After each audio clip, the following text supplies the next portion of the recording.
فکرشم نکن که بیای اینجا آبروریزی کنی یا عروسی رو به هم بریزی.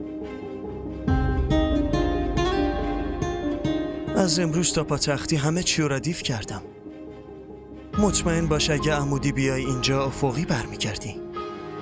خودم ضمانت میکنم.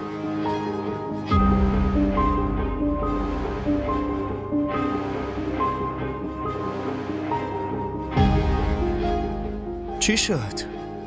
به این زودی باختی؟ یه چیزی بگو دیگه.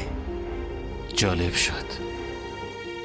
چرا حس میکنم از آیسان دست کشیدی؟